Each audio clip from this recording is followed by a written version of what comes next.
அருள்மிகு அகிலாண்டேஸ்வரி சமேத அருள்மிகு அகஸ்தீஸ்வரர் திருக்கோயில் புரிசை.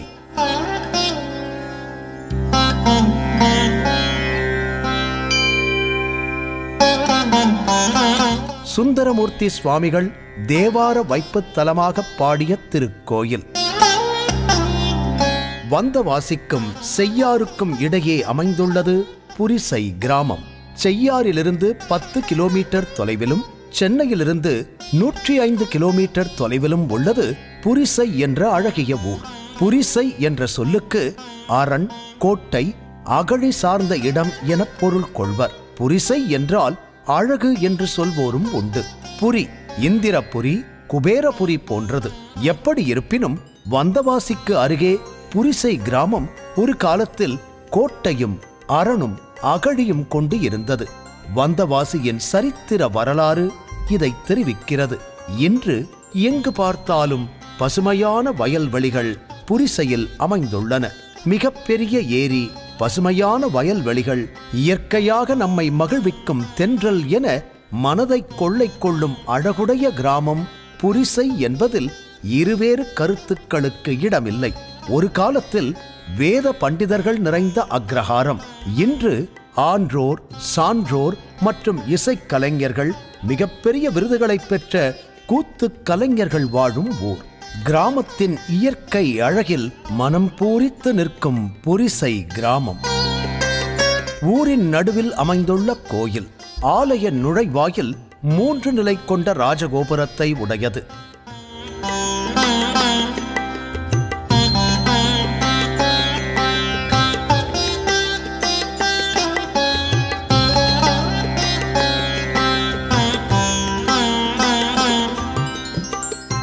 ஆலய நுழைவாயில் வழியாக உள்ளே வந்தவுடன் கொடிமரம், பலிபீடம்.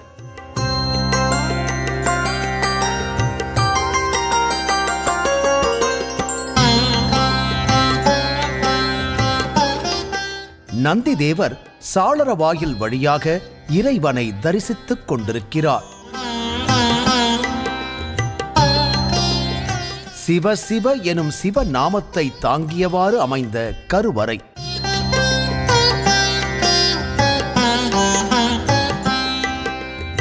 சதுர வடிவ ஆவுடையாரில் லிங்க திருமேனியில் சுயம்புவாக காட்சி தருகிறார் அருள்மிகு அகஸ்தீஸ்வர சுவாமி.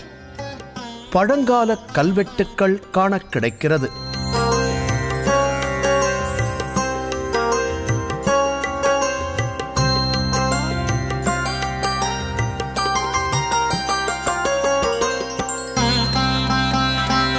சோழர் காலம், பல்லவர் காலம், விஜயநகர சாம்ராஜ்யம் என அனைவரும் திருப்பணி செய்த திருக்கோயில்.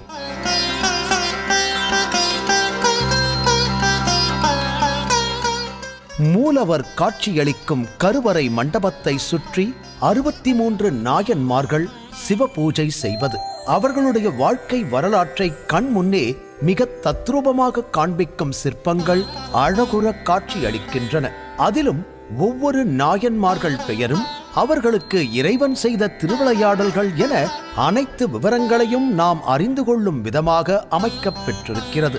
குறிப்பாக ஒவ்வொரு நாயன்மார்கள் பெயரும் வண்ணத்தில் எழுதி வைக்கப்பட்டுள்ளது. காண காண ஒரு பரவச காட்சி. இதை சொன்னால் புரியாது. அங்கு சென்று கோயிலை தரிசிக்கப் போகும் பொழுதுதான் புரியும்.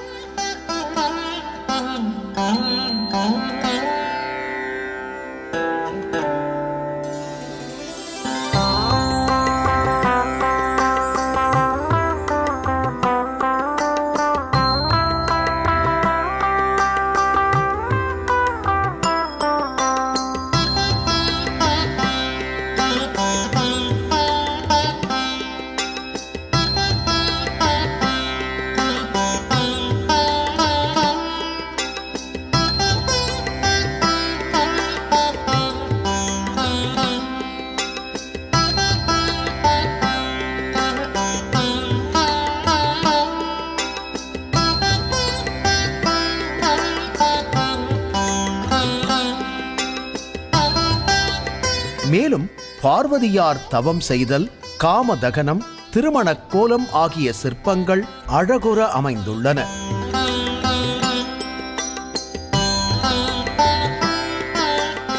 பெரிய பிரகாரத்தை உடைய கோயில். அருகே திருக்குளம். உள்ளே ஈசனுக்கு உரிய வில்வம், வன்னிமரம், மாமரம் ஆகியவை பிரகாரத்தில் அமைந்துள்ளன. அகஸ்தியரால் பிரதிஷ்டை செய்யப்பட்ட லிங்கம் அவர் பூஜித்த லிங்கம். தேவார பாடல் வைப்பு தலம். மேலும் ஜோதிட சாஸ்திரப்படி அபிஜித் நட்சத்திரத்தின் தன்மையை உடைய கோயில் என்று ஜோதிட சாஸ்திர வல்லுநர்கள் தெரிவிக்கிறார்கள்.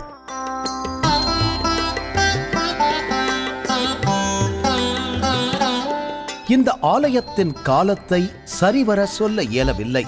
காலம் கடந்த கோயில், கலை அழகு மின்னும் கோயில். 27 நட்சத்திரங்கள் உள்ளதை நாம் அறிவோம். அபிஜித் நட்சத்திரம் ஒன்று உண்டு என்று அறிவோம். ஆனால் அதற்கான சிறப்புகள் என்ன என்பதை குறிப்பாக சொல்ல இயலாது. அவை ஜோதிட சாஸ்திரம் கற்றவர்களால் மட்டுமே அறிய முடியும். அவர்களும் இந்த கோயில் அதன் அடிப்படையிலேயே உருவானது என்று சொல்லுகிறார்கள். எப்படி இருப்பினும் பல சிறப்புகளை தன்னகத்தே கொண்ட சிவாலயம். ஆலயத்தின் தல வரலாறை அறிய முற்படுவோம். அவன் அருளாலே அவன் தாழ் வணங்கி. கைலாயத்தில் பார்வதி பரமேஸ்வரனின் திருக்கல்யாணம். அதைக் காண உலகெங்கிலும் இருந்து தேவர்களும் முனிவர்களும் ரிஷிகளும் அரசர்களும் மற்றும் அனைத்து ஜீவராசிகளும் கைலாயம் வந்து அடைந்தனர்.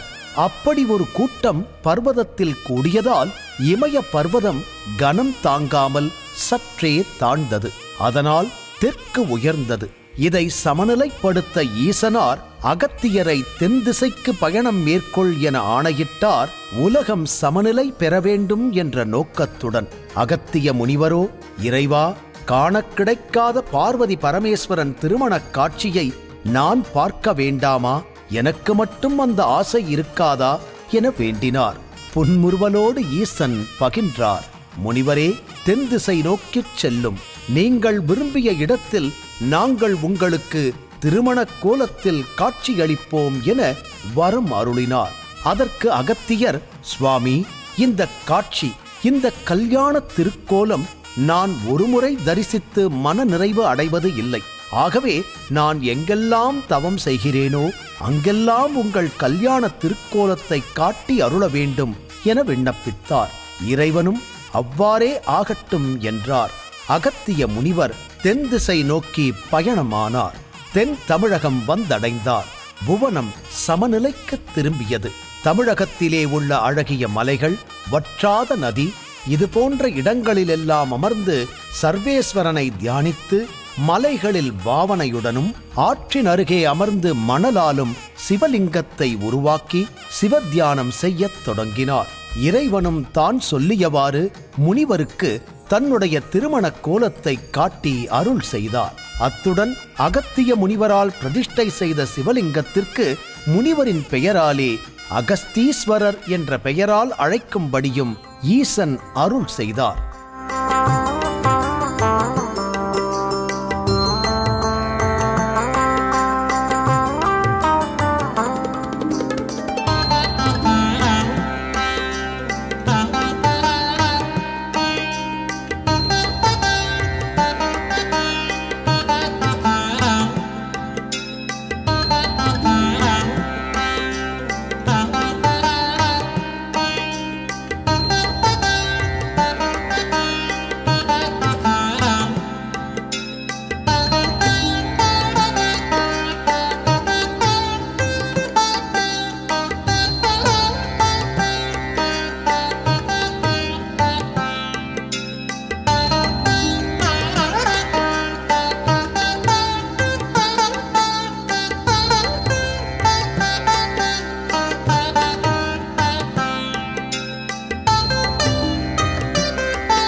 தமிழ்நாட்டில் இவ்வாறு அமைந்த எண்ணற்ற அகஸ்தியர் கோயில்கள் உள்ளன. இந்த சிவலிங்கங்கள் யாவும் சுயம்பு மூர்த்தியாக கருதப்படும். இந்நாளில் மக்கள் கோயில்களை அங்கே எழுப்பினர். ஈசனோடு அம்பிகையையும் தரிசிக்கும் பொருட்டு அம்பாளுக்கு சன்னதி அமைத்தனர்.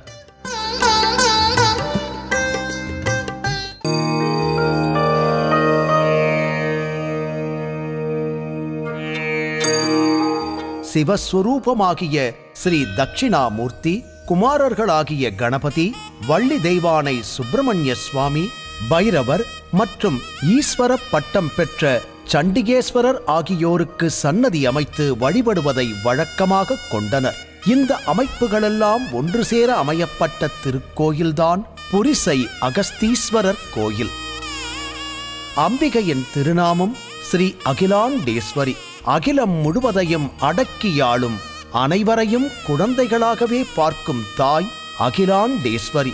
இப்படி சிறப்புமிக்க ஆலயம் அவசியம் தரிசனம் செய்ய வேண்டிய கோயில். கிருத்திகை முருகப்பெருமானுக்குரிய நாள் என்பதால் ஸ்ரீ விநாயகப் பெருமான், வள்ளி தெய்வானை, ஸ்ரீ சுப்பிரமணிய சுவாமி அபிஷேகம் நடைபெற்று அலங்காரத்தில் காட்சியளிக்கிறார்கள்.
சிவநாமத்தை தியானித்தவாறே ஸ்ரீ அகஸ்தீஸ்வர சுவாமியை வணங்கிவிட்டு பிரகாரத்தில் இருக்கும் தெய்வங்களை வலம் வருவோம்.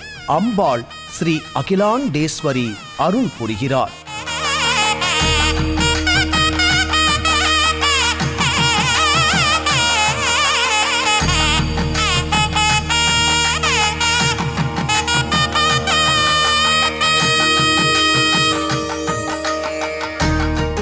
ஸ்ரீ நடராஜர் சன்னதி.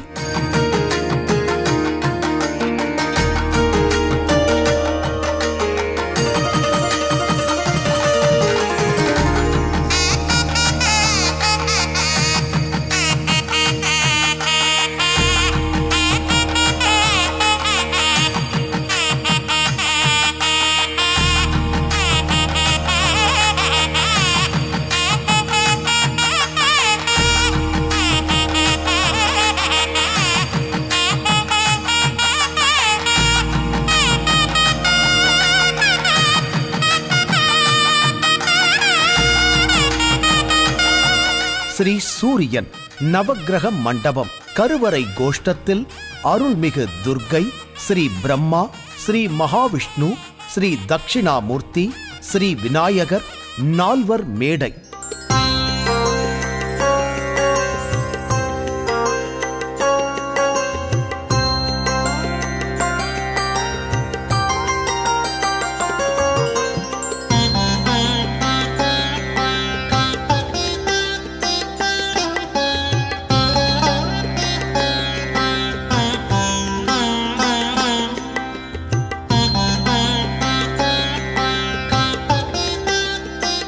பங்குனி மாதம் கிருத்திகை நட்சத்திரத்தில் கொடியேற்றம்.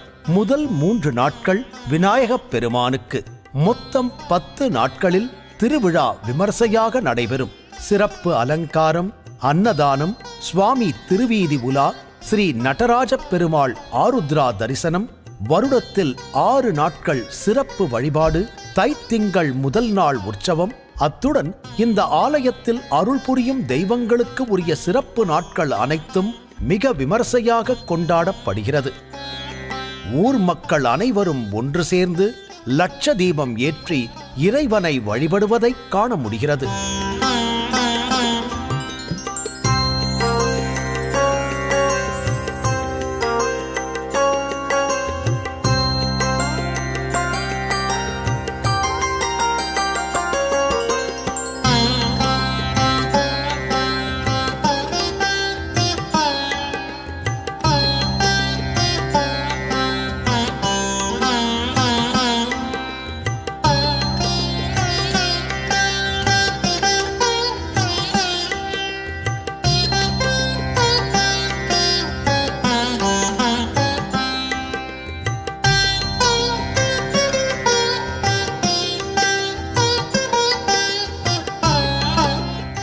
மேற்கு பார்த்த சிவாலய தரிசனம் மிகவும் உன்னதமானது. இந்த ஆலயத்தின் இறைவன் மேற்கு பார்த்தே அருள் புரிகிறார்.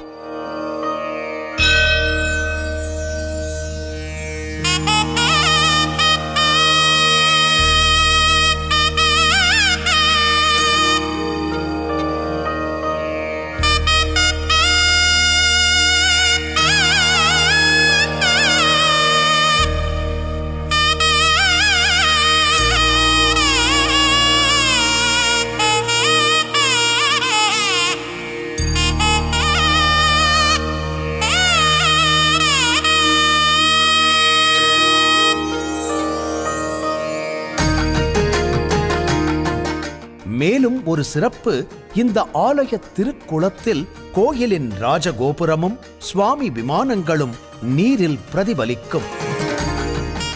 திருமண தடை நீக்கும் திருத்தலம், பிரிந்த தம்பதியரை ஒன்று சேர்க்கும் அகஸ்தீஸ்வரர் ஆலயம். மிகச் சிறப்பாக இது பராமரிக்கப்படுகிறது. ஒரு முறையேனும் சென்று வணங்க வேண்டிய திருக்கோயில்.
தென்னூர் கைம்லமத் திருச்சுழியில் திருக்கான பேர், பன்னூர் புக்கு உரையும் பரமர்க்கிடம் பாய் நலம், எண்ணூர் எங்கள் பிரான் உரையும் திருத்தேவலூர், பொன்னூர் நாட்டு பொன்னூர் புரிசை நாட்டு புரிசையே சுந்தரர் தேவாரம்.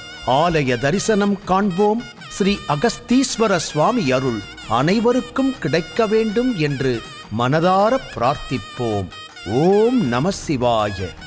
ஓம் நம சிவாய. ஓம் நம சிவாய.